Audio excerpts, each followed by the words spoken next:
Okay, this week's is an interesting one. I have this huge chunk out of this leg here, and I wasn't sure how I was going to go about fixing it, so I had an idea. I've seen people do this with clay. I was out of my Amazing Mold Putty. I didn't have any. So I used some of my child's Play-Doh. Yes, that is right, Play-Doh.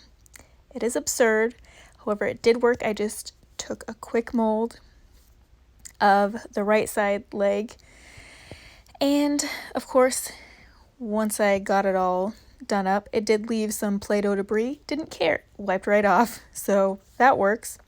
Probably should use Amazing Mold Putty. But this works in a pinch if you happen to have Play-Doh on hand. Just don't judge. Just know that you can do what you can with what you have sometimes.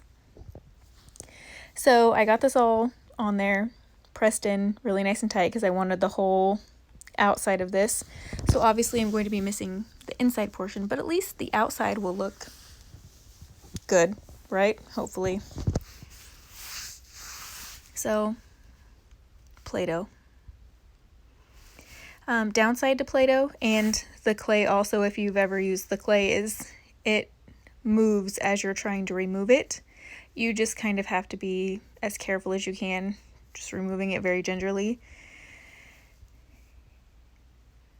You can see it took a decent mold. Not mad about it.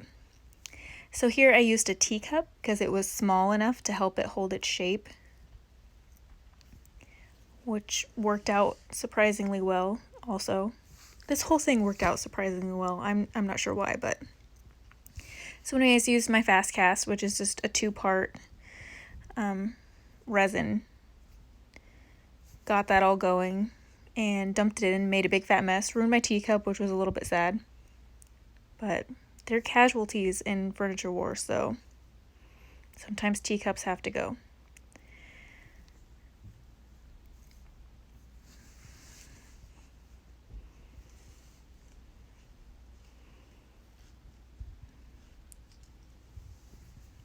So yeah, poured this in, had some spillover. It happens.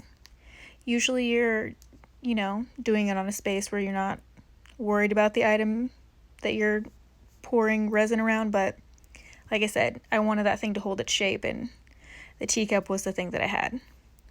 I just included this because I think it's really fun watching it quickly set up. But so yeah, it came out nearly perfect. It does have some of the Play-Doh residue, but again, comes off super easy because it's just Play-Doh. And then here, I missed out filming a part of this, but so I get it cut up to fit because it's still soft. You have to do this while the resin is soft or else it will just kind of shatter and break. But if you do it while it's still a little soft, you can get it in there. I got it fit to the exact spot that it needed to be. And then I knew all I had to do was fill up the back area. And that actually was my biggest worry at this point because I wasn't sure how I was going to do it. But it ended up turning out really well. So what I did was I took just a little piece of wood and used wood glue to glue it on there in the right depth out, I guess you could say. And so, as you can see, it fits on there great, just because it's snug. However, I did want to make sure it was secure. So I did use the wooden shims and I got it in there, and then that was perfect. And then I just poured more resin around it. And then once that resin set up, I took a screwdriver, used that as a chisel, and went back and forth between that and some sandpaper to smooth it out, make sure all the edges were flush with the rest of the foot. Try and get it as nice as I possibly could, because it's a different material entirely than wood, obviously, so it's going to require a few extra steps to make it look more lived in, I guess you could say. So I'm just smoothing it out, and then it did take a little bit, not too much, but some work. Not nearly as bad as just filling it and shaping it as you would have to do with a filler of some kind. So I'm actually going to use this technique again. Hopefully I won't have anything that huge and gaping next time, but I will definitely use this again. But there was some pitting on top of that, so I did take a little bit of wood filler to fill out those little holes, and that was just because I poured the resin once it was starting to set up a little more than normal. It took me a while to get it in there, so that's what happened there. Might not happen every time, or it might, but it actually made it really easy to sand and chisel out, so I, again, wasn't really mad about it. It's just wood filler dries in no time, and it just wasn't a big deal.